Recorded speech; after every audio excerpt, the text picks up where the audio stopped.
Inshallah, at 7:30, I'm going to try to stop before 8:30. It's very hard for me to stop when I start. You want me to set a timer for you? The timer's not stopping. You're gonna hear it, just keep going. We'll just walk out. I might just ignore the timer. If we set a timer, I might just ignore the timer. There's a TV right there. All right. Let me find where I left off. Inna alhamdulillah. Well, first of all, assalamu alaikum wa rahmatullahi wa barakatuh. How's everybody doing today? Alhamdulillah. Alhamdulillah. Good to see you guys on a Saturday night. I know it's a busy time. Saturdays, people have a lot of activities planned with their friends and family and things like that. So it's good to see you guys. Huh? No, there's no more SLS. It's getting cold. For those who don't know, SLS is a car meet that happens at like 10, 11 o'clock at night. And there's like thousands of cars that show up. And the illegal car racing activities happen afterwards. So anyways, SLS tonight? SLS happens every Saturday. Every single Saturday. 9:30 for details. Exactly. Alright, إن الحمد لله نحمده ونستعينه ونستغفره ونعوذ بالله من شرور أنفسنا ومن سيئات أعمالنا من يهده الله فلا مضل له ومن يضلل فلا هادي له ونشهد أن لا إله إلا الله وحده لا شريك له ونشهد أن محمدا عبده ورسوله يا أيها الذين آمنوا اتقوا الله حق تقاته ولا تموتن إلا وأنتم مسلمون بسم الله الرحمن الرحيم والحمد لله وكفى وسلام على عباده الذين اصطفى خصوصا على سيدنا ورسوله وخاتم الأنبياء وعلى آله الأزكياء وأصحابه الأتقياء أما بعد اللهم إنا نسألك حبك وحب من يحبك وحب عمل يقربنا إلى حبك يا رب العالمين. We seek protection from Allah, and all praise is due to Allah, and whomever Allah guides, no one can misguide, and whomever Allah misguides, no one can guide. O you who believe, worship Allah and fear Him as He should be feared, and do not die only except in a state of Iman. O Allah, we ask for your love, and the love of whom you love, and the love of actions that you love, Ya Rabbil Alameen. So inshallah, before we get started, there's snacks here. On this table, if Hamza, if you can take one of the boxes to the sisters, just put it on the side over there, and then whatever the drinks are too, so we can distribute them, inshallah. Let's see. So we're back for another session of Solar Compass, and we've had 2 sessions only so far, right? I don't want to go too far in depth. All the videos are on YouTube if you want to kind of just go over them and give yourself a recap. But for this next session of Solar Compass, inshallah, I'm just going to do a quick recap of what we talked about last time. And the number one thing is, he talked about that advice was easy, but the problem with advice is what? Applying it to your life. Accepting it and applying it to your personal life, right? So he says, "An-nasihatu sahla wal-mushkila qubuluha." The issue is that advice is easy, but the issue lies in the fact that you have to accept the advice, you have to implement the advice, and you have to use that advice in your day-to-day lives, right? And he talked about the fact that any piece of knowledge you learn could be used against you on the Day of Judgment if you don't what? Implement it. And he says that does this person not know that if whatever you learn today, whatever you learn in any lecture, in any khutbah, now you have the knowledge, right? So if you don't use that knowledge and implement it, it will be used against you on the Day of Judgment. Just like for somebody who's born a non-Muslim, but then he finds out about Islam and chooses not to believe in Islam. He knows about Islam now, but they choose not to believe. Let's say, given the fact that somebody who had Brother Umar talk down to them, show them the Quran, show them this, show them that, show them what Islam is about, the true meaning of Islam, and they still choose to deny it, then that will be used against them on the Day of Judgment. And then we talked about the story of a man by the name of, who remembers his name? Junaid. What was the story of this man, Junaid? He was seen in a dream. Junaid was seen in a dream. And Junaid was asked, as he was seen in the dream, Junaid was asked, and Junaid had passed away, he's a scholar. And what's the first question you ask somebody who had passed away that you love so much? How are you? How are things going? What's the word on the other side of town? How's the barzakh life treating you? You know, what's that world like? And Junaid replies back and he says, طاحت تلك العبارات. He says, all the things that I used to say are gone. I can't find them. All the lectures I give are gone. All the khutbahs I've given, gone. All the halaqas I've given, gone. I can't find it. Right? وَفَنِيَتْ تِلْكَ الْإِشَارَاتِ. And every example I used to give to the people. You know how on Wednesday lectures in CVA, I give you guys some examples and I use certain people for the examples? He says, all the examples I used to give about people are gone. But he says, the only thing that I found, وَمَا نَفَعْنَا إِلَّا رُكَيْعَاتٌ رَكَعْنَاهَا فِي جَوْفِ اللَّيْلِ. He says, the only thing I found at night, right, was the 2 rak'ahs I used to pray in the night alone. Those were the only 2 things I found. The only thing I found that benefited me in my grave. Meaning all the halaqas, all the khutbahs, everything that I used to do, and all the lectures I used to attend, it hasn't benefited me. But what does that show? Uncle Omar, you gave us the answer. What does that show? The act of what? Sincerity, right? Right? It's the fact that when you're praying alone between you and Allah, nobody else sees it, nobody's forcing you to pray in the middle of the night to get up and pray tahajjud, that shows you're sincere. That act was sincere.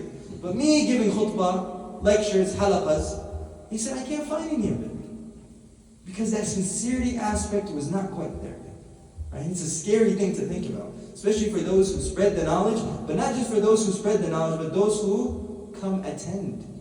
Why are we here? Because my friends told me? Or because my homeboy's giving a lecture?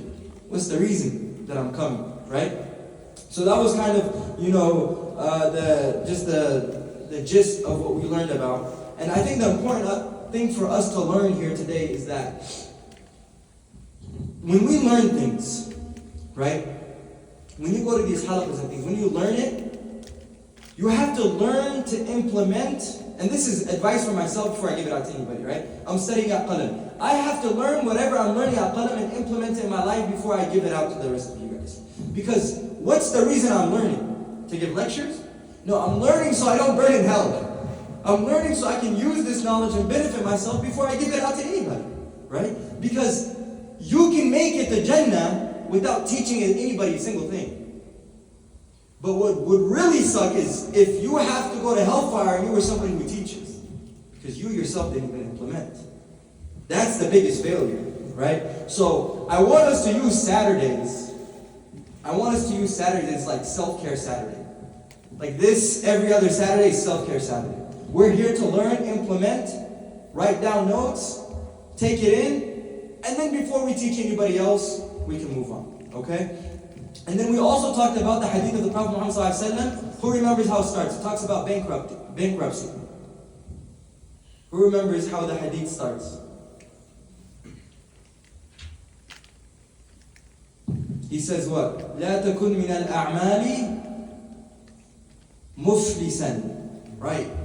He says, don't be the person who's bankrupt of what?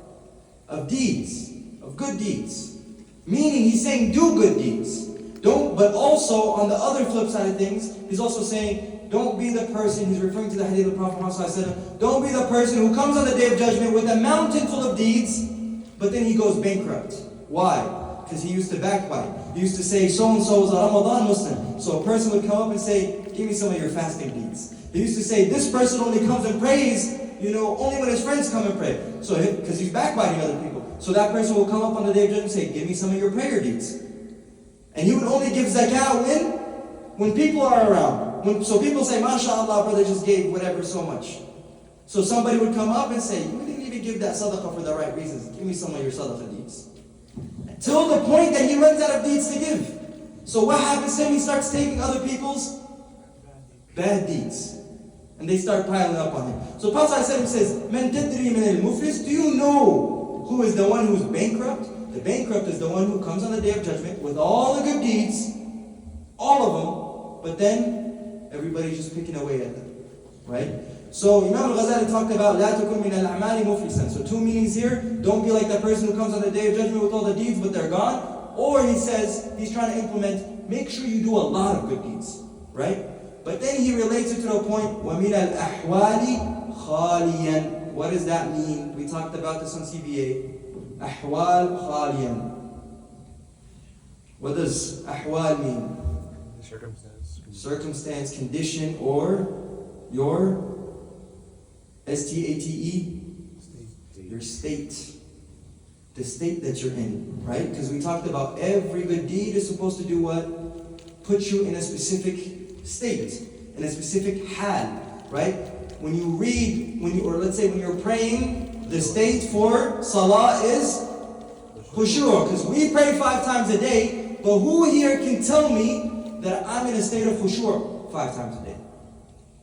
So salah is supposed to put you in that state of sincerity, right? And then, for example, a person who gives zakat.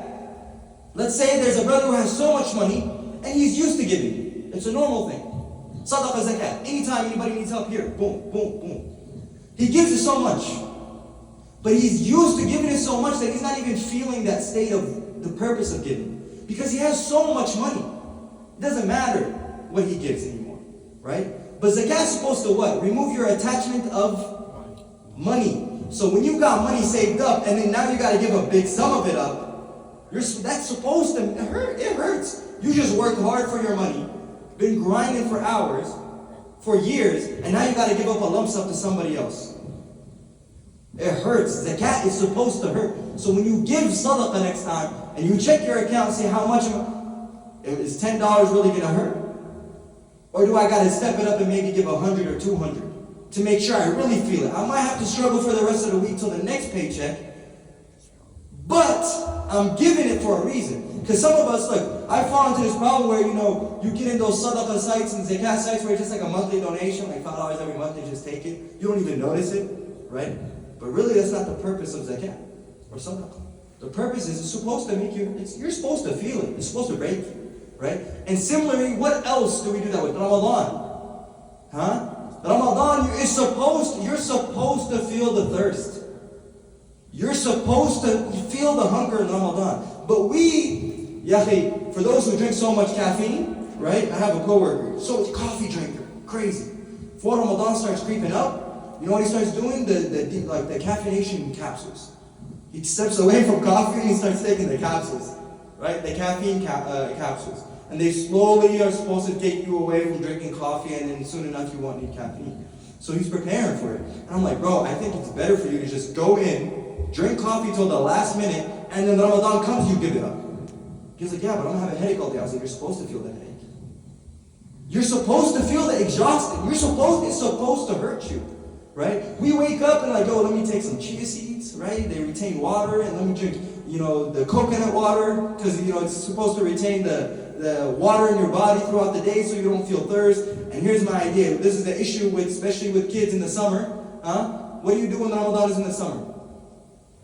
You stay up till Fajr, and then you do what? Till when? All the way, right? And you wake up, man, Ramadan was easy this year. Yeah, bro, you slept through it. You know what I'm saying? Like, it was easy for you, of course.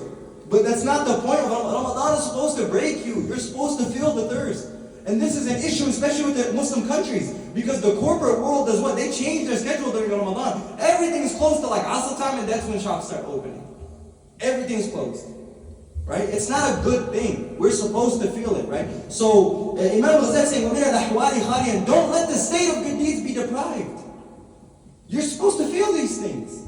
It's supposed to hurt you. When you wake up for Fajr, you're supposed to be sleepy. Don't go and make wudu with the warm water and turn it on and wait a little bit. No, make wudu with the cold water. See how it feels. It's good for you. And it's good for you, right? But that's the point. The point is you're supposed to be sacrificing. What's the point if you don't sacrifice it?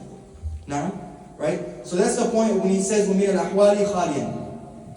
So don't bankrupt your Ramadan. Don't bankrupt your zakat. Don't bankrupt your salah by removing the state of good deeds, right?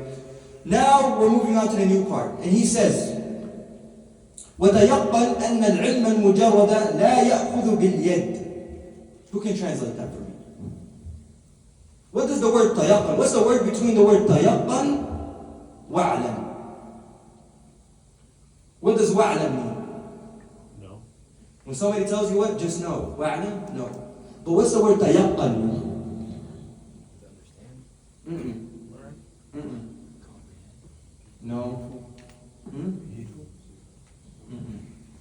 Tayaqqan, he's trying to say, like he's placing so much certainty. When somebody says just know, okay, now you know. But tayaqqan is like, yo, like you gotta know. Like this is 110% certain.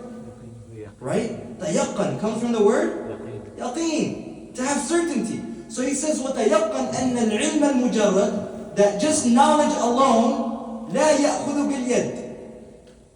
Translate the literal translation. What does that mean? لَا يَأْخُذُ بِالْيَدِ. That knowledge alone doesn't do what? Do anything without action. Boom. It doesn't grab you by the hand. But somebody who just like puts it on Google Translate is like, what did knowledge grab you by the hand? What does that mean? But no, exactly what Muhammad said, right? Without action, it means nothing. Knowledge alone means nothing. And Imam Ghazali continues, and now this is where he starts giving different examples, right? So he says, now imagine this. He says, مثاله لو كان على رجل في برية 10 أسياف هندية مع أسلحة أخرى. So imagine there's a man in the jungle. There's a man in a jungle. And with this man is 10 of the best swords, sharpest and nicest swords. And on top of that, with all these weapons, he has even more weapons, just a different assortment, bows, arrows, all this stuff. And he's in the jungle alone. Okay? And he says, وَكَانَ الرَّجُلُ شُجَاعًا وَأَهْلُ حَرْبٍ. And this man was a brave man, and a man who's not afraid to fight. So what do we know about this man so far? He's where? Where is this man? In a forest or in a jungle. And what does he have with him? Weapons. And what's the characteristic about this man? He's brave and he knows how to fight. Okay? فَحَمَى عَلَيْهِ أَسَدٌ عَظِيمٌ مُهِيبٌ. Look at Imam Ghazali, he's goofy. He says, فَحَمَلَ عَلَيْهِ أَسَدٌ مُهِيبٌ. And عظيم. He says, so a lion came to him, huge, ginormous, a beast came to him. He tells me, فَمَا ظَنُّكَ? What do you think is going to happen? What do you think is going to happen? A lion versus this man with all these swords, and he knows how to fight, and he's brave. You're going to whoop the lion. He got all these swords and bows and arrows and all this stuff, and he knows how to fight. He's a warrior, right? So he says, well, what do you think is going to happen? Then he asks a rhetorical question. He says, هل تدفع الأسلحة شره عنه بلاء استعمالها والضرب بها? Okay, he has the best of weapons. He has the Glock and the AR and all this stuff, right? The best of today's technology. Do you think that these weapons are going to save him alone? Do you think that these swords and weapons, are they going to save this man alone without him using it? So what is Imam Ghazali trying to get to? What is he trying to relate it to? Knowledge. Right? So Imam Ghazali is saying, okay, you might have all these weapons, you're a country boy, you got all this stuff, you know, you grew up in Texas and you have weapons, right? But these weapons mean nothing if you don't use them. And he's saying knowledge means nothing if you don't use it, right? So he says, وَكَذَلِكَ, he says, وَمَنْ مَعْلُومُ أَنَّهَا لَا تَدْفَعُ إِلَّا بِالتَّحْرِيكِ وَالضَّرْبِ. These weapons, thousands of dollars, mean nothing if you don't what? Move them and hit with them and do things with them and defend yourself with them. They mean nothing. Knowledge means nothing if you don't know how to use it and implement it and defend yourself with it. Okay? And then he goes same on. And he says, فَكَذَا لَوْ قَرَأَ رَجُلٌ, another example, لَوْ قَرَأَ رَجُلٌ 100,000 مَسْأَلَةٍ عِلْمِيَّةٍ وَتَعَلِّمِهَا. Again, with a man. Now he's comparing it to the deen. We have Abdullah, and he read 100 different questions and matters in the deen. I sat there, and I learned 100 different fiqh questions, deep questions about Islam. Right? And I memorized them on top of it. I didn't just learn it, I memorized them. From a very well-known scholar, okay? And he says, وَلَمْ يَعْمَلْ بِهَا. لا تفيده إلا بالعمل. And he says, same thing. A person who has all this knowledge, learned all this knowledge, learned is a hafiz in Quran, but doesn't even know how to implement what he's learned, لا فائدة. There's no benefit to that. Okay? So, he's saying, on the day of judgment, right, imagine, and he uses one more example real quick. He says, ومثله أيضا لو كان لرجل حرارة ومرض صفراوي يكون علاجه بالسكنجين. That's a tough word. والكشكاب. Those are old Arabic words. So he's saying, if there's a man who's sick, right? If there's a man who's sick, has anybody gotten sick before? No? MashaAllah, I hope you never get sick. Say Ameen. But anyway, he says, what if there's a man who's sick? Or a woman who's sick? Right? How do you think they're going to be able to get good or cured without using the tools around them? The medicine around them? They're not. They're not going to get sick. Right? So he's saying that this person, they're not going to get cured. So he's saying this person will never get cured without the medicine and the tools. Your ilm will not do anything for you, will not take you to Jannah without the action. Okay? So, in this case, even if you had the knowledge and you learned everything, right? Without action, you're not going to go where? To Jannah. Without action, you don't go to? Okay, but here's the question. Let's say you're somebody who has the knowledge, and let's say you're somebody who acts upon the knowledge. Do you go to Jannah? We just said if you have knowledge and you don't implement it, you don't go to? But let's say you have the knowledge and you implement it. Do you go to Jannah? What guarantees you're going to go to Jannah? Just because I prayed 5 times a day?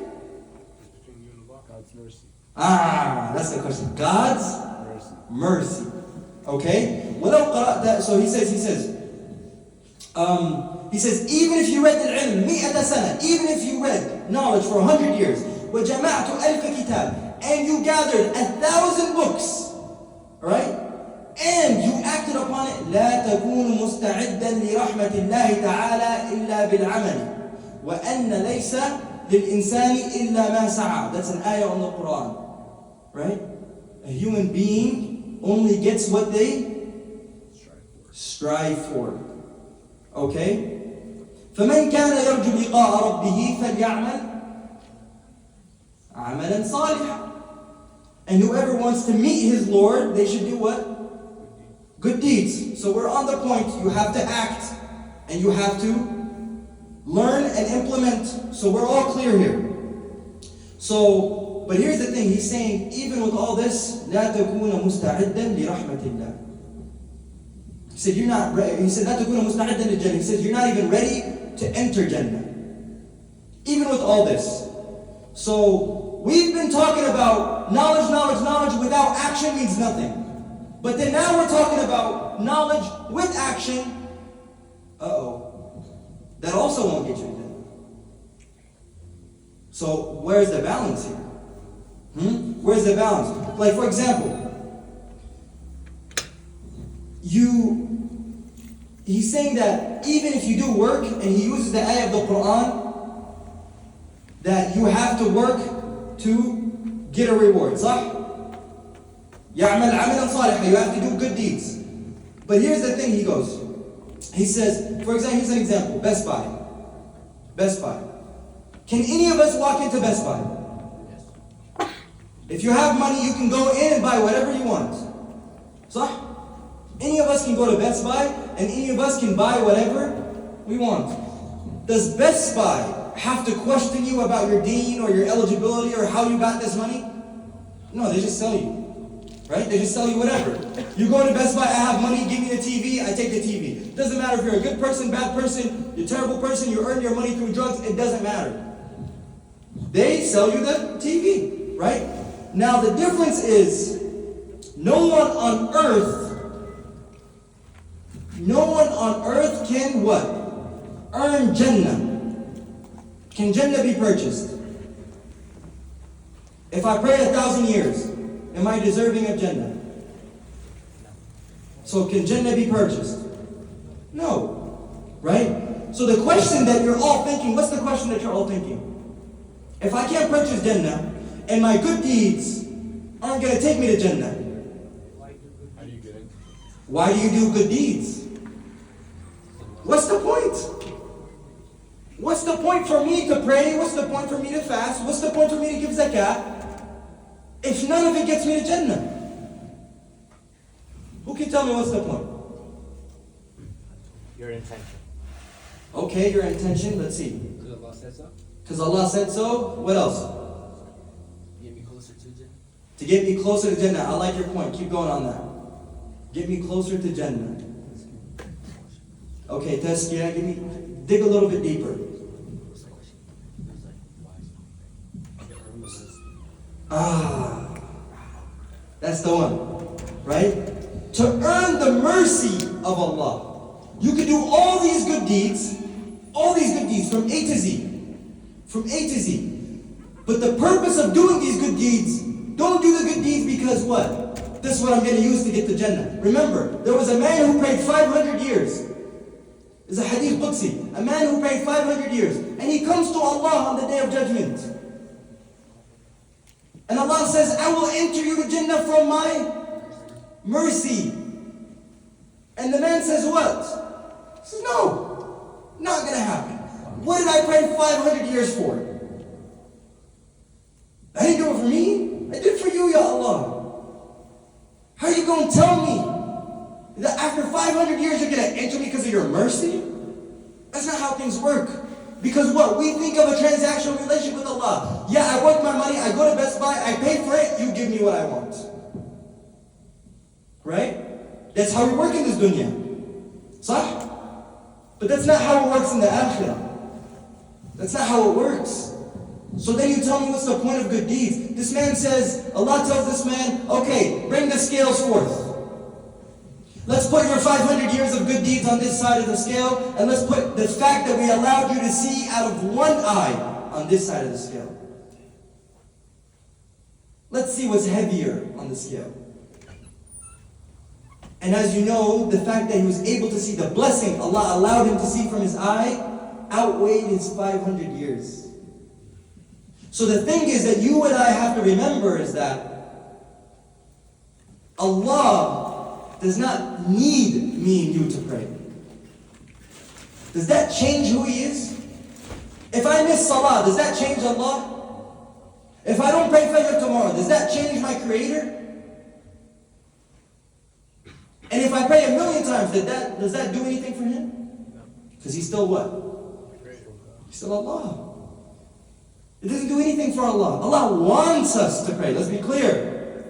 Allah wants you and I to obey Him. But He doesn't need us to do so. He doesn't need anybody to bow down to Him. It doesn't change the fact of who He is. Sah? Right? So the thing is, what's the point of doing good deeds then? The point of doing good deeds is you won't be eligible for the mercy of Allah without the good deeds. When you pray 5 times a day and you do the a'mal and you do your good deeds, that's what unlocks your eligibility for the mercy of Allah. But without that, you won't even be looked at on the Day of Judgment. So good deeds is what makes you what? Eligible for the mercy of Allah. Right? Good deeds is what makes you eligible for the mercy of Allah. And good deeds is a form of currency if you think about it. But you're not buying Jannah with it, you're buying what? The mercy of Allah. Right? Now here's an example. Parents, this kind of relates to you guys, okay?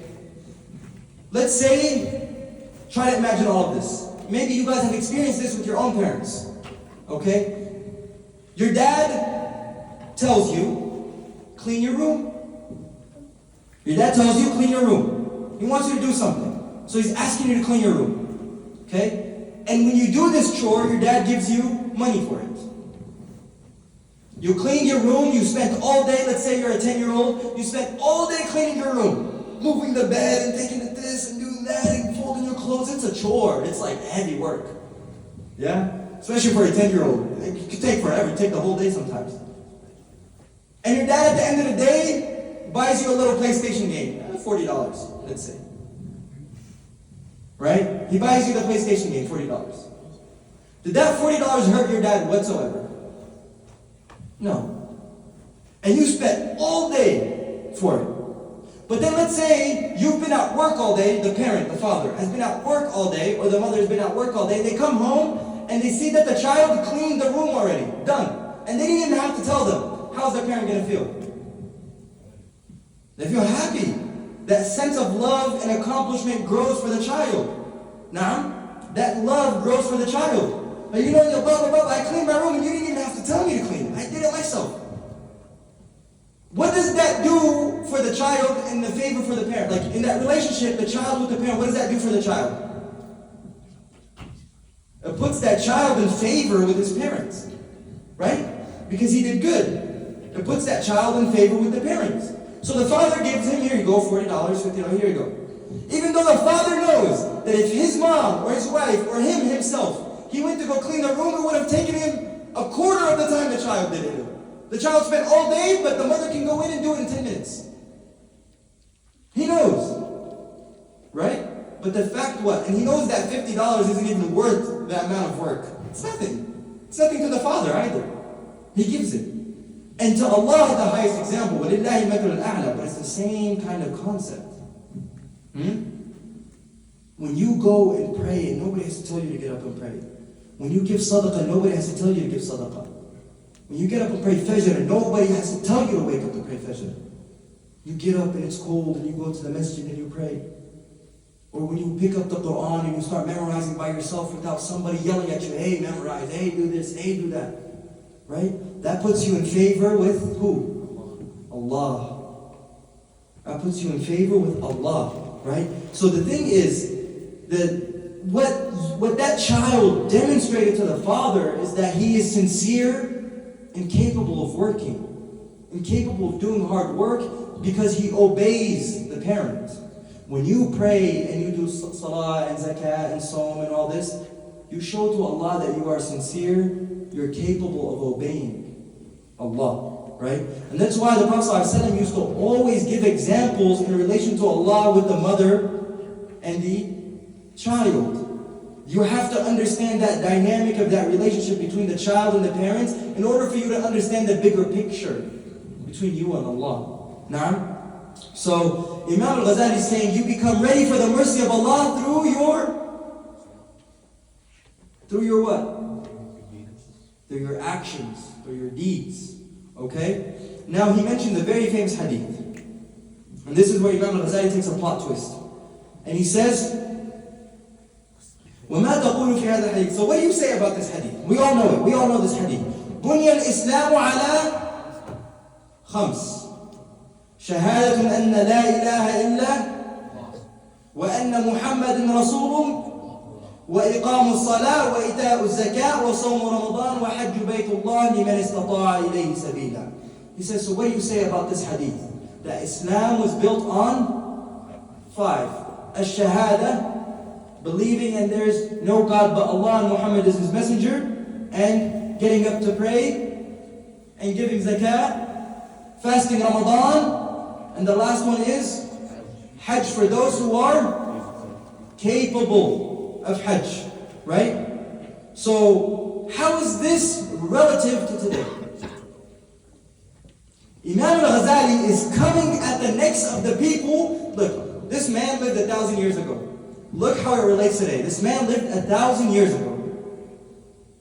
Imam al-Ghazali is coming for the necks of people saying, you don't need religion to be a good person.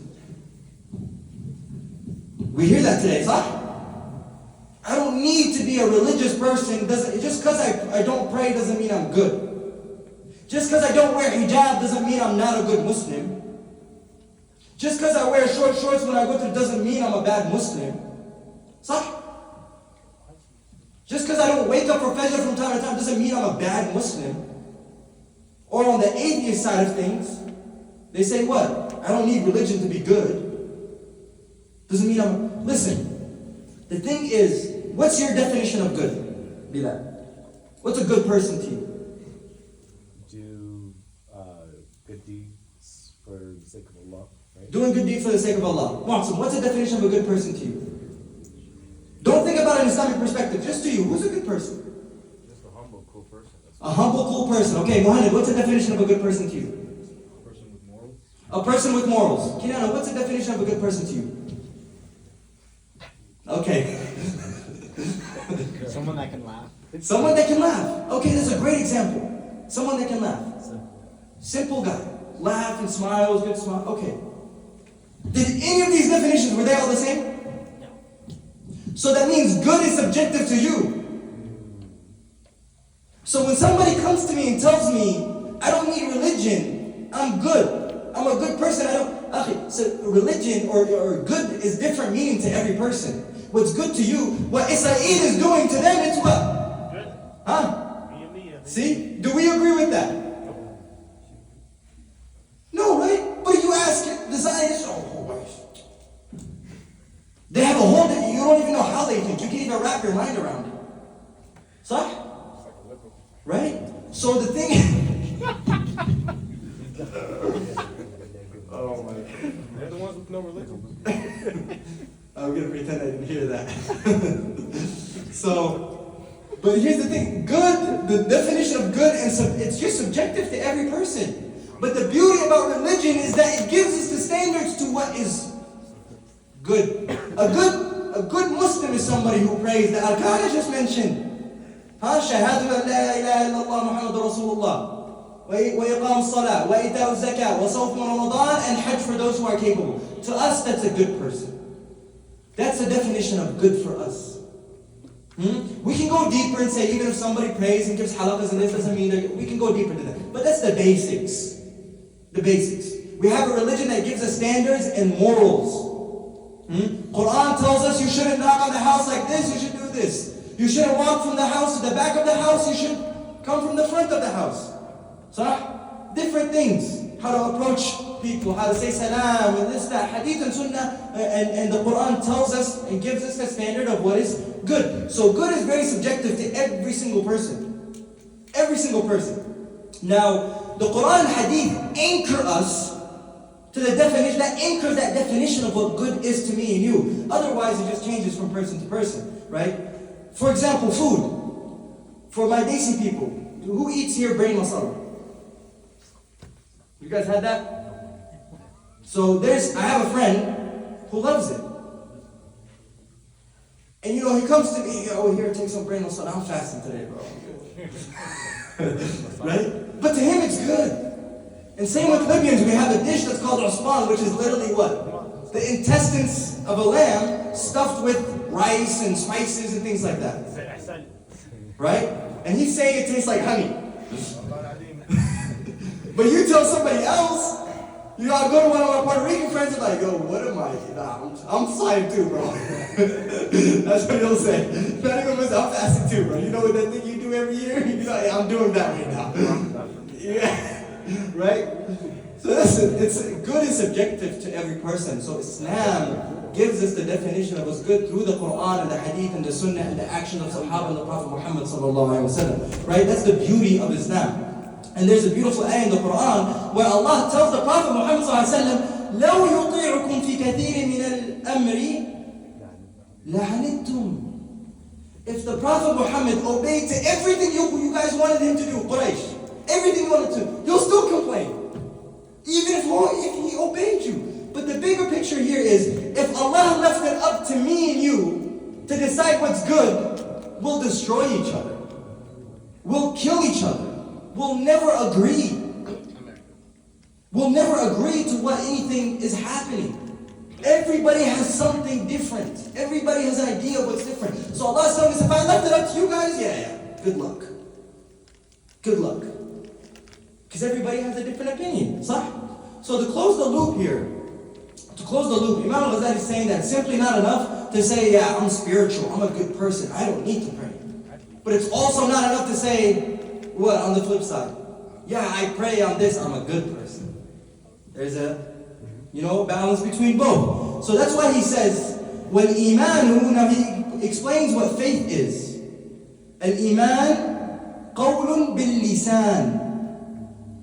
Iman is a statement with the tongue. وَتَصْدِيقٌ بِالْوَدْ بِالْجَنَانِ. Tasdeequn with, you know it's truth when it's deep in what? Your heart. Right? وَعَمَلٌ بِالْأَرْكَانِ. And then acting with the 5 things we just mentioned. شهادة أن لا إله إلا الله محمد رسول الله. إقام الصلاة. إيتاء الزكاة. Giving zakat. Getting up to pray. Fasting on Ramadan. Going to Hajj if you're capable. This is Iman. So Iman, he says, قَوْلٌ بِاللِّسَانِ. First you have to say what? أشهد أن لا إله إلا الله أشهد أن محمد رسول الله. Then he says, what? It's a confirmation. وَتَصْدِيقٌ. Confirmation بِالْجَنَانِ. And you verify that through your heart. You gotta say it, believe it, and hear. And then he says, وَعَمَلٌ. And acting with the pillars, the arkan. That's what Iman is. Right? And many scholars today use this definition, by the way. Many scholars. So a person cannot just have Iman by saying La ilaha illallah, but he also has to believe it in his heart. And they also have to act upon it through what Islam tells us. Right? And even though a person will only get Jannah by the mercy of Allah and the grace of Allah, it is important for us to know it only becomes eligible to the person through his obedience and worship. Because Allah's mercy to those who are, what? To the people of ihsan. To the people of ihsan. Allah's mercy is closest to them. Okay? And then he brings up another analogy. So he brings up another question. He says, some people might come to you and say, وَلَوْ قِيلَ أَيْضًا يَبْلَغُ بِمُجَرَّدِ الْإِيمَانِ. He says, he brings up another question. He says, what about the person who says, La ilaha illallah Muhammad Rasulullah? Is he Muslim? Does he go to Jannah? If somebody comes and says, La ilaha illallah Muhammad Rasulullah, does he go to Jannah? Yes. Because the Prophet of the Hadith ﷺ says so. He says, Na'am, I agree with you. I'm not going to disagree with the Prophet Muhammad ﷺ. Whoever says La ilaha illallah Muhammad Rasulullah alone will enter Jannah. I'm not disagreeing with you. But then this is what he says. But لكن متى يبلغ? But when does he enter it? When does he get the Jannah? Because the Day of Judgment is how long? 50,000 years. And for some people, it's a matter of hours. Some people, it's a matter of days. Some people, it's a matter of years. Some people, it's the full 50,000. Just the Day of Judgment. Not the adab and the Jannah and everything that comes after. Just the day itself. Right? So he says, sure. وَكَمْ مِنْ عَقَبَةٍ كَأُودٍ يَقْطَعُهَا إِلَىٰ أَنْ يَصِلْ. How many obstacles does this person have to go through on that day to get to Jannah? Because a 1-hour flight is not the same as a 20-hour flight. It's not the same. Seats might be different. You get uncomfortable after a little bit. Huh? 1 day is not the same as a year. It's not comparable. 1 day is not comparable to a year.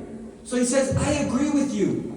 Whoever says, La ilaha illallah Muhammad Rasulullah, and even though they don't pray, even though they don't act, even though they don't do, yes, Jannah is eligible for them. But when does it become eligible for them? How many obstacles does this person have to go through on the Day of Judgment to reach it? So this is a great thing. And he says, listen, you can't keep making things mathematical when it comes to Islam. It's simple.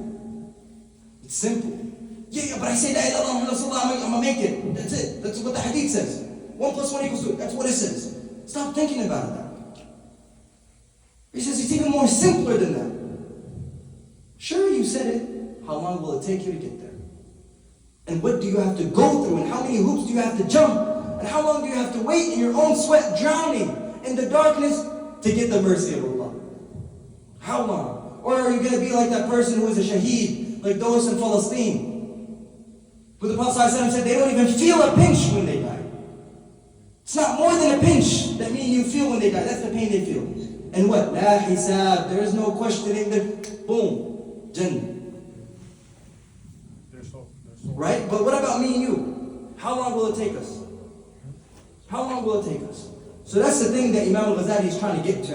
And what he says next is, He says, فأول تلك العقبات عقبة الإيمان. And he says, the first question we have to ask ourselves is an iman. وأنه هل يسلم من سلب الإيمان أم لا? Who here?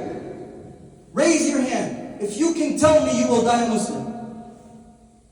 I can't guarantee it. So why'd you raise your hand?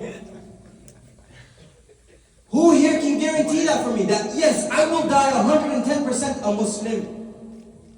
And may Allah give us husn khatimah. May Allah allow us to die as Muslimin. Ameen. But who can guarantee that for us? How do you guarantee yourself? How long do you even know you're going to live? Our iman changes day to day. Some days I wake up and pray Fajr, some days I don't. What guarantees me that I will die as a Muslim? Even though I was born a Muslim. Nothing can guarantee any of us that. Nobody has that guarantee, right? Because when you stop praying, and we all notice this, when you stop praying, what do you notice that happens to your iman? You know, one of my friends, he just told me this. He said, I've woken up to pray Fajr 3 days in a row, and I haven't been happier. Somebody who didn't experience that beauty of Fajr, he said, I've waken up 3 days in a row now, and he's like, Wallahi, I'm happier. Young guy. Right? This shows you the more good deeds you do, they do what to your iman? Boost it up. You feel like Ramadan is a perfect example. Right? We're in here, we're praying Taraweeh, we're at Isha, we're this, we're praying Fajr, and then, the last 10 days we're tolerating everybody's crap. We're just trying to push through. You're just trying to push through. You look tired, you're beat up, you're getting up to pray, you got work, and you only slept 2 hours, but you do it for what? The sweetness of Iman, that Iman high, that spiritual high that you do it for. Right? Then Ramadan goes, and 2-3 months later, and we're back to square one. All of us experience it. All of us go through that, right? So the example is, he says that, and here's another example. So somebody who tries so hard, let's say you're somebody who prays Fard 5 times a day. But that's all you pray. Do you think that you're going to be able to sustain that forever? If all you do is just pray 5 times a day and that's it, are you going to sustain that forever? There's going to be days where you slip up and you miss Salah and you pray it late and things like that, right? It's not the same. Like, for example, and this is the issue with only praying 5 times a day. Yes, we need to. I'm not discrediting Salah. We need to pray 5 times a day. But here's the issue with just praying 5 times a day. Let's say I leave work. What time is Asr? Okay, let's use Maghrib. Let's say I leave work at 4:30.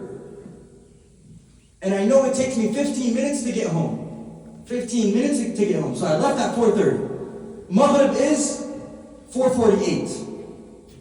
So if I leave at 4:30, what time will I get home? 4:45. And I haven't prayed Asr yet. How many minutes do I have left to pray Asr? 3 minutes. Now you're praying a buzzer beater Salah.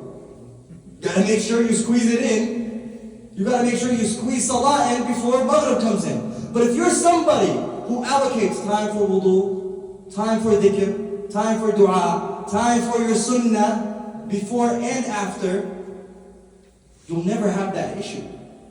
I won't leave at 4:30, I'm going to leave at 4. Because I know that I have a specific time to get, because I got to make wudu, I got to make sure I'm in the right state of mind, I got to make sure I do my dua, read a little bit Quran, and if it's dhuhr prayer, let's say I got to pray my 2 rakahs before dhuhr or my 4 rakahs before dhuhr, and then pray dhuhr itself, and then pray another 2 rakahs after. That's a whole 15-minute process. So you're allocating the time for that. But see, that's the issue with when we just pray 5 times a day, we're eventually just going to slip up, but then we forget sunnah. This is why sunnah is very important. It also puts order. You know how Alan Ivory said, we're talking about practice? Sunnah is practice for your main salah. Sunnah is practice for the fard. Because sunnah puts you in that state of mind. Because some of us are like, man, I can't believe she just said that. Boom. Look, now mid-salah, you're thinking about like how to reply, and, just getting the point across, and, whatever it is. But sunnah gives you that time to just push it away. Now salah time comes and now you're ready. You're in that state, right? Something that Imam Shams does all the time. I love when he does this. And this is something you notice, especially with those who are good about their salah. Right when he gets up to pray, Keys, phone, wallet, everything thrown. Leaves nothing on him of this dunya. That way a buzz doesn't, did you text back? Now you're trying to get salah done and, oh man, I got an email from work. I wonder if my manager's mad at me or something. Right? So that's, when you get sunnah incorporated in everything, you give yourself that time. So our acts of worship protect us from what? Falling flat on our face. Because when we sit there and say, I'm spiritual enough, I don't need to pray. You're spiritual, you're going to lose your religion and spirituality soon enough if you don't pray. They're both going to be gone. I'm a good person, I don't need salah. I don't need to wear hijab, that doesn't define who I am. You're going to lose it all eventually. I promise you. Because these things are supposed to protect us, these acts of worship are supposed to protect us from falling flat on our face. They're supposed to keep your iman high, keep you energized and charged. That's why Ramadan is a yearly thing to just keep you going. Right? You feel a boost in your iman to recharge. Now, but if you're going to be sitting there with your friends, I'm going to correct, next Ramadan, I'm going to get it right. I'm going to eventually get up and pray. It's never going to happen. You got to make the change. And the last thing I want to end off with here is قال حسن البصري يقول الله تعالى لعباده يوم القيامة ادخلوا يا عبادي الجنة برحمتي واقتسموها بأعمالكم. Allah will say to His servants on the day of judgment, enter Jannah from my mercy and divide it up based on your deeds. اقتسموها بأعمالكم, which is a perfect example of you and I cannot buy Jannah with our deeds. Our deeds only make us eligible for the mercy of Allah. And inshallah, we all can get the mercy of Allah and enter Jannah. And once we enter Jannah, our good deeds divvy it up. Because we talked about, we talked about the person who leaves an argument for the sake of Allah, knowing he's right. What does Allah do for him? He builds him a house in the middle of Jannah. We talked about the person who prays his 12 rak'ahs of sunnah throughout the day, and what Allah does for that person. Talked about the person who reads Qul Huwallahu Ahad 10 times a day, what Allah does for that person. We talked about the person who says Subhanallah, Subhana Rabbiyal A'la, Subhana Rabbiyal Azim. Allah plants a plant for him in Jannah. Imagine Subhana Rabbiyal A'la, Subhana Rabbiyal Azim, a plant in Jannah for you. Say that 100 times, you got a whole garden in Jannah. Subhanallah. Right? So imagine you say that, and you got a whole garden. So Jannah is not achieved through our actions. Jannah, our actions is what divvy up Jannah for us. What kind of house this person got? Because now we're not all the same, right? Khadija radiallahu anha has a what? A house carved from one single hollow pearl. We're not all the same. We're not at the same level. A hafid, once he enters Jannah, Allah tells him what? Read and... Yes, اقرأ وارتقي. Read and elevate. Wherever you've memorized, that's your stop point at Jannah. Boom, boom, boom, Surah Yasin, I'm right here. Boom, boom, boom, Surah Kahf, I'm right here. All the way to Baqarah. Oh, okay, I'm up here now. Not the same. And the levels of Jannah are not the same. It's Jannah, it's all Jannah, alhamdulillah. Inshallah, we all make it. But it's not the same. Right? The eligibility of us who's capable of even seeing Allah in Jannah is not the same. Of who can spend time with the Prophet Muhammad is not the same. And may Allah give us the highest levels of Jannah. Ameen. So the point of today's lesson is the balance between belief, knowledge, and actions. The balance between these three things, because action or knowledge without action will not get you there. And even if you do action with the knowledge, you're still not guaranteed Jannah. But you become eligible for the mercy of Allah. Right? So when that question arises, well, what's the point of doing good deeds? The point of good deeds is one, because number one thing is because Allah told you to do it. You're obeying Allah. And number two is, the point of good deeds is it allows you, once you enter Jannah, to have your share of Jannah. Inshallah. Yes, you had a question. What was it? Say it again. اقرأ وارتقي. Oh, okay. Well, then let's open it up to questions here. I know you guys are hungry for pizza. We have a question. Yes. So we have halal pepperoni, halal chicken, and cheese pizzas today. Oh, halal pepperoni, Elevated pizza. halal chicken, and halal cheese pizza. Yes, what's the question? Our birthday's haram. Our birthday's haram. Yes. Oh, wait, hold on. Wait a mufti. Hey, I know this one's haram. Wait a mufti. Wait. Celebrating and making a big ruckus and this and that, I believe, and especially if things get involved with gender mixing and other things, that makes it haram, right? But the basis of that question, I'm going to swing over to Imam Abdul Rahim because he knows the knowledge and I don't. We only have 12 days. It's better not to. Let's leave it at that. It's better not to, but if it's like, for example, you know, if it's your kid, right? Maybe you just do something with your kid's mom and yourself and cousins or whatever. Just keep it low key. Candles on a cake are usually prohibited because that is following the culture of the pagans, right? So things like that you have to be careful about. Obviously, you know, we don't want to imitate things like that. So that's to the best of my knowledge. What are pagans? Pagans are people who worship more than one god, plain and simple. Mushrikeen. What other questions do we have? Yes. You say the recap of the 3 main points, or the 2 main points you just said? Oh, the last 2 main points? The balance? Yes. Knowledge without action means nothing. Knowledge, what does tayaqqan mean? Be certain. Conviction. It's different between wa'lam, right? وتيقن أن العلم المجرد لا يأخذ باليد. Understand and know and just have full 110% certainty that knowledge alone will not grab you by the hand and take you to Jannah. Right? But then on the flip side of it is having وَلَوْ قَرَأَ هَذَا الْإِنسان, and even if this person read 100 books that had to do with fiqh issues, memorized them, and wrote another 1,000 books about this topic, and was acting, he's still not eligible for Jannah. Why? Because we enter Jannah through the mercy of Allah. Jannah cannot be purchased. And we can't keep treating our relationship with Allah as a transactional relationship. I pray because I want Allah to do this for me in my life. I get up to pray tahajjud because I want Allah to make it easier for me to get married. I get up to pray fajr because I want Allah to make things easier for me throughout my day. Right? You're treating your relationship with Allah as transactional. But Allah says, وَمَا خَلَقْتُ الْجِنَّ وَالْإِنسَ إِلَّا لِيَعْبُدُونَ. That's the only reason you were created. Understand that and know that.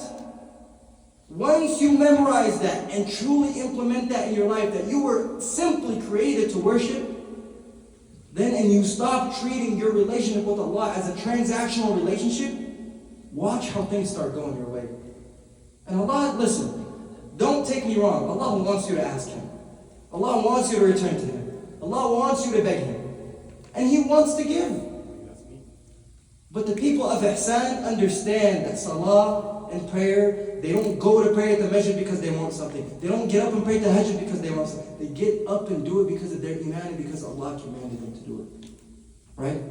Does that make sense? So our good deeds and our action only make us eligible for the mercy of Allah. We enter Jannah through the mercy of Allah. It cannot be brought through your action. Jannah cannot be brought through your actions and through your good deeds. Now, yes? When you know someone's on an Islamic journey and then you see them sinning, what's the proper way to check them?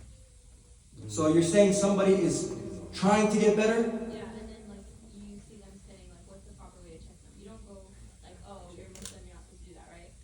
Yeah, I mean, look, reminder is good for everybody. We all need reminder. And I always tell my people this too. Like, if you see me doing something, slap me, if that's what it comes to. Right? Of course, don't just go around slapping me. Write that down. Right? But, you know, everybody will mess up. Everybody will make mistakes. Yeah? And this goes back to the Sahaba, where they told the Prophet ﷺ, they said, listen, when we're with you, it's like we see Jannah in front of us. Like we're on a spiritual high when we sit with you, but then we go home and headache here and this and that, and I start having desires and, right? It's hard, right? But the thing is, we need each other. We need each other. But the thing is, how do you go about reminding somebody, right? What is the best way to remind somebody? Yo, bro, like you're spitting out qalam. How could you be doing this? Hello? You give lectures. Are you okay? Right? Like, yes, it's good to remind people, but coming to people and say, you're a munafiq. Wallah, I had this happen to me one time. I gave a khutbah once. And a brother came up to me, an older brother, because there were situations going on in Masjid Lakewood, and the community was speaking up to fix the issue with the imam.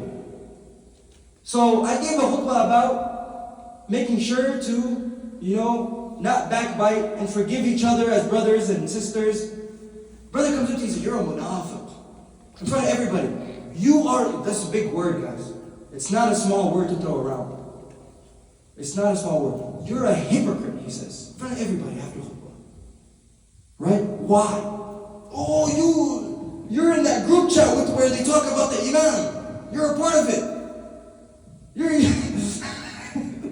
The imam is doing some crazy things, bro. We're just trying to protect everybody, even himself. Right? But I don't need to go into that issue.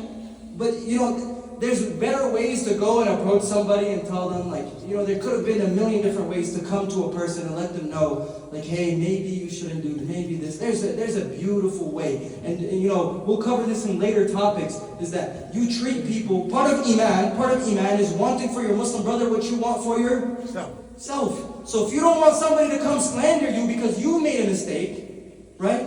Find a nice little chill way to come approach them. Hopefully that answers the question. Now, chill. I was going to say that it takes wisdom. Wisdom. You have to know the person, or at least get to know them, to see how they would be conducive to the advice. Right? So, one thing you should never do is blast them in front of everyone. That's the biggest mistake you can make. And then, once you figure out how they're conducive to it, then you tell them privately. Yeah, 100%. That's what Imam said, to reiterate, is never blast them, but you also got to understand that person, what kind of person they are. How, in the past, if you've given them advice, how do they react to it? Do they erupt? You got to come a different way. Maybe you got to tell somebody that's closer to them, right? Whatever the case may be. And the beauty is the Prophet Muhammad ﷺ used to come down. He never forced anybody to come to his level. No, he came to their level. When people come to the masjid and say, Ya Soular, I committed such and such thing, he says, don't tell me. Figure it out. You go make tawbah on your own.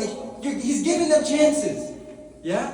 And then when he used to give advice to people, he used to be so sweet with his words. When he used to give advice to Anas ibn Malik or Abdullah ibn Abbas, Ya Bunay, Habib, let me just give you a few words that will benefit you. Just looking out for you. Just helping you out. Huh? Hey, what are you doing? Sheikh, what are you doing? You gotta be chill with the way you come and approach people, right? Because we have animals like that in this community. And they'll make you hate even coming to the masjid sometimes. Oh, they run rampant. Wallahi, one time, I swear to God. He said they run rampant. They look for you. I swear to God, one time, Masjid Abu Bakr, I was maybe 11 years old, for a Jum'ah khutbah. I see your question, I'll come to you. Right? There was an old brother, he passed away, Allah yarhamah. Very old brother. He used to always be in Masjid Abu Bakr. And I was 10 years old, Yafi. I came to Jum'ah, and I wore shorts to Jum'ah. And I like sitting in the front row because my dad tells me you should sit in the front row, right? So I'm sitting in the front row. I came all early, took the bus to get to Abu Bakr, and I'm sitting in the front row. And this is before, there's still like maybe two rows at this point. The imam hasn't stepped up, and he comes, get out the masjid! Shorts in the masjid, in the front row, get out! I left crying. I'm 10 years old. I left crying. I swore to my dad, Wallahi, I'm not going back. At 10 years old, going back to Abu Bakr. And I kid you not, up until like 16, 17, I didn't go back from it. 76 years. 76 years I didn't go back to the masjid. You see what it does to somebody? If you don't know how to come at them? If you don't know how to just... And some people aren't ready for that step. Even if they're 23, 25, 30 years old and they still wear shorts. They're not ready for that step. They're not ready for you to come tell them that. But there's different ways to approach it, and modesty and this, and same if you have somebody who wants to start wearing the hijab, but they're just not quite there yet. Sister, you're going to hell. No hijab, haram.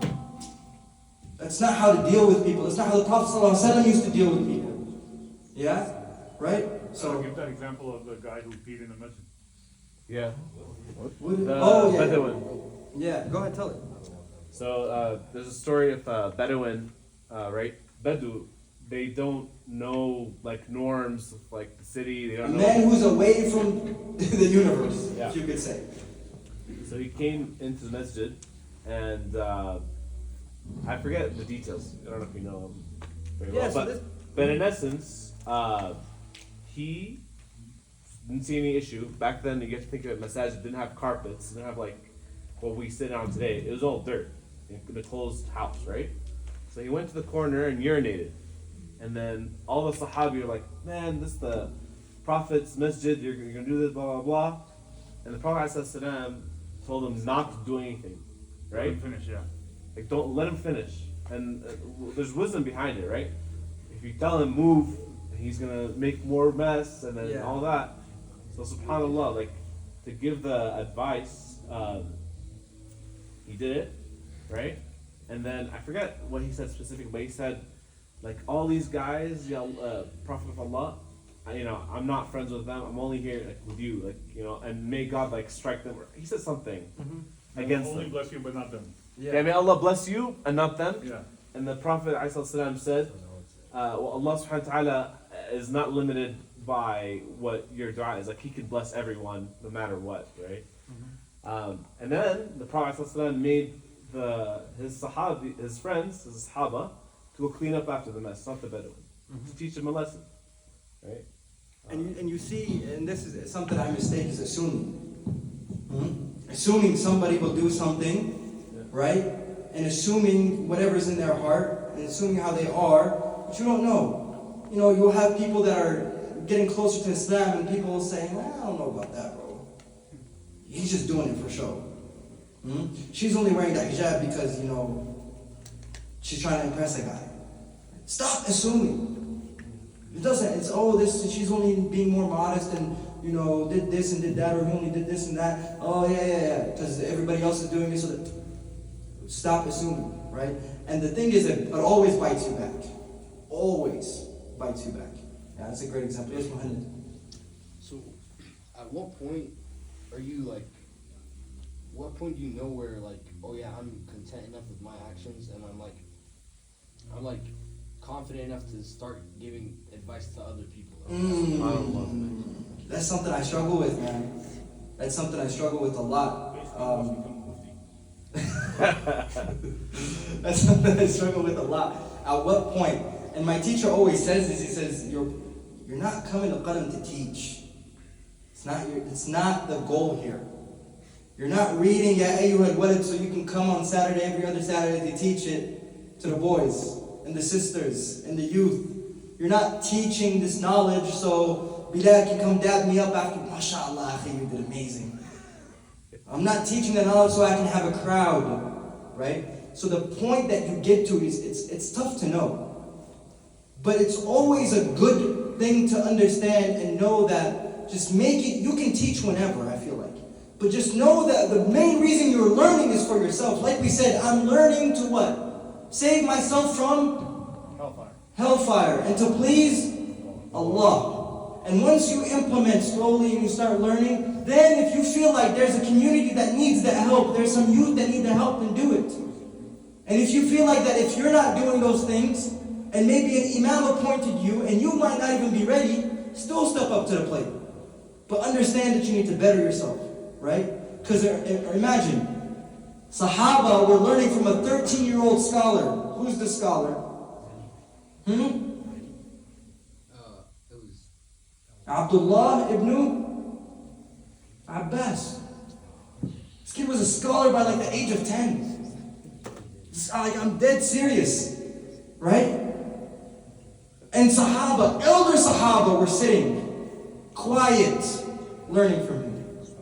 There's no age limit to age, or to knowledge. And there's no limit, you gotta be this, and you gotta have a beard, and you gotta dress a certain... Yeah. And you don't need to be, and here's an issue I'm gonna touch on here. I know I'm running over time. Here's an issue I'm gonna touch on. a lot of us here in the US, as youth, we struggle from learning knowledge with people who have a little bit of an accent. We can't go sit at a lecture. Person has to be young and you gotta have that little bit of slang and this and that. But once you understand that knowledge, that knowledge isn't portrayed because I know how to speak well. Knowledge, it doesn't enter anybody's heart because this person's a good public speaker and he throws good examples and he knows how to talk. No. My dad always tells me what comes from the heart, مَنْ يَخْرُجُ مِنَ الْقَلْبِ يَدْخُلُ الْقَلْبِ. Whatever comes from the heart will enter the heart. And if it didn't, and those people around you aren't benefiting, you gotta check it. It's not their fault, you gotta check yourself.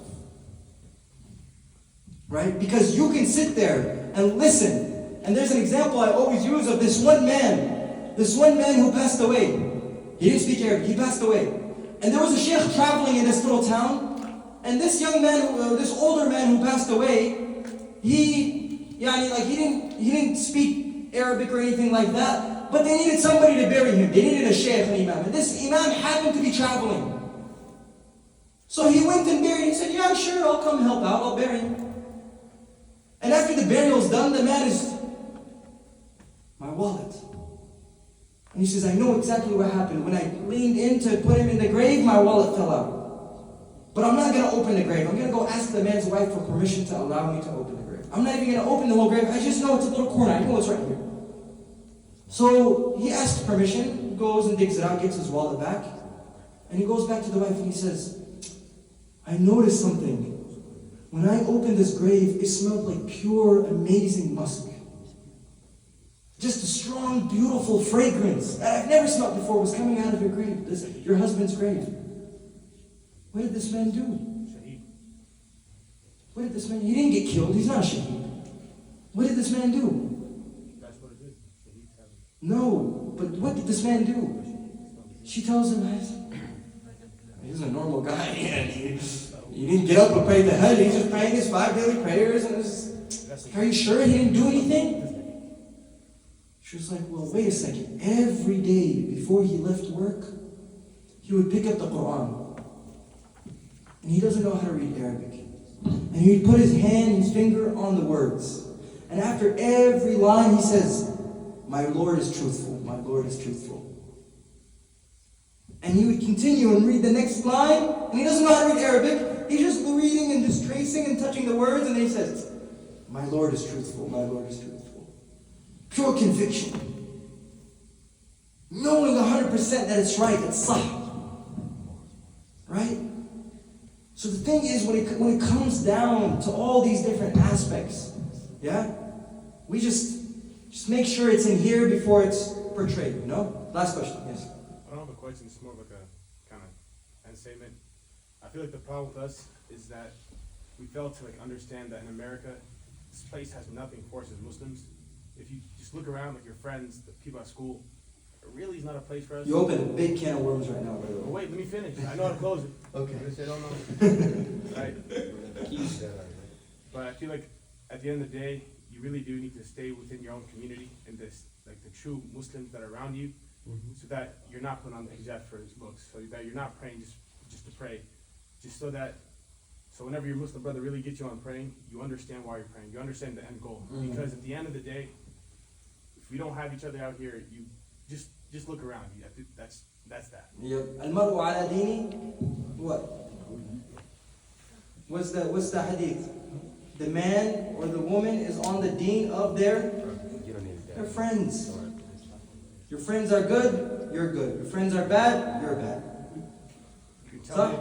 So this is what he's trying to get at, is being near. Keep coming to the halaqas. Keep coming. Even if you know you can't implement right away, keep showing up. Keep showing up. Inshallah. Fake it till you make it, inshallah. Because one day, we talked about this before, last point I'm going to make here is, when you start coming to the masjid, it starts off as what? Showing up for Taraweeh every night starts off as what? Riyah. Showing off. And then you're doing it for 10 days now of Ramadan, 20 days of Ramadan, 30 days of Ramadan, then it turns into a aada. It becomes a habit.